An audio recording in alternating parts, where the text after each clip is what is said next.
Welcome to Triumph IAS. It's a daily mains practice question and answer series.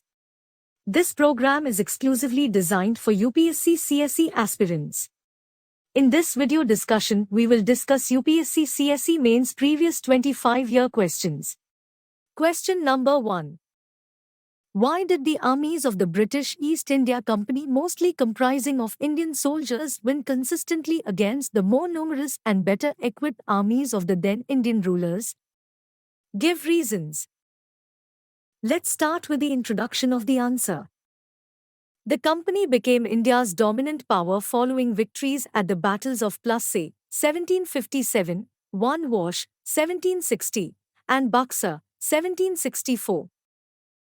The main body of the answer should be: each of the company's three presidencies, Bengal, Bombay, and Madras, maintained its own army. The company troops' superior European training and weaponry enabled them to defeat Indian forces many times their size. At Buxar, 1764, for example, around 7,000 company troops defeated nearly 40,000 enemy soldiers. The company was quick to combine Western weapons, uniforms, and military training with Indian martial traditions. In a society where warriors were well respected, it could always attract new recruits with the prospect of good pay, pensions, land grants, and honored status. During many campaigns, due to a system of subsidiary alliances, the company's armies were assisted by the forces of Indian princely states. Conclusion of the answer is: these are the reasons why the armies of the British East India Company won consistently against the armies of the then Indian ruler. Question number 2. Discuss the role of the National Commission for Backward Classes in the wake of its transformation from a statutory body to a constitutional body. Let's start with the introduction of the answer. National Commission for Backward Classes, NCBC, was set up in 1993. But 102nd Amendment Act of 2018 conferred a constitutional status to the Commission.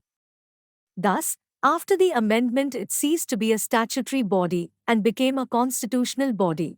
The main body of the answer should be: benefits of transforming NCBC from statutory body to a constitutional body. Number 1. It made the NCBC on the par with that of the Scheduled Castes and Tribes Commission, and give powers to Parliament to designate castes as OBCs. Number 2. Under the old NCBC Act, the Commission merely has the power to recommend inclusion or exclusion of communities in the OBC list. Now it has become more powerful. Number 3.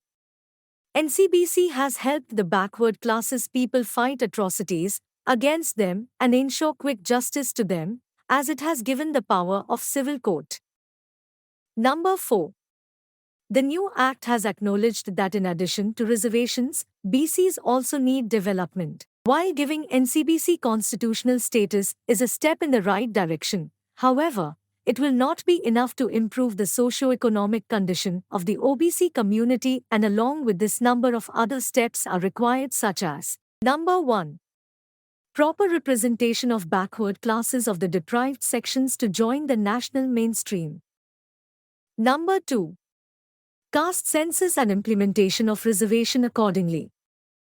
Question number 3. How and to what extent would microirrigation help in solving India's water crisis? Let's start with the introduction of the answer. India is facing a harsh water crisis due to increasing corporate/sign privatization, lack of proper government planning, industrial and human waste.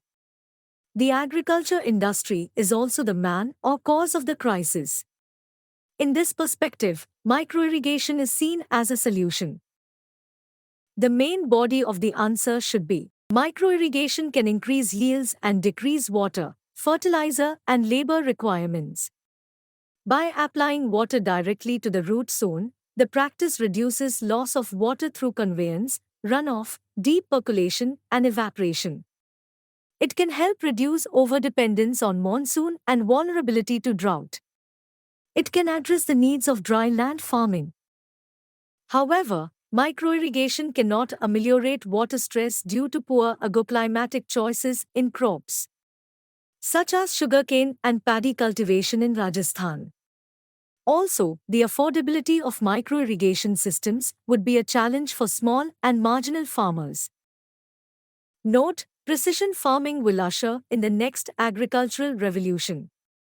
Microirrigation can serve as a stepping stone toward making farming more sustainable, profitable, and productive.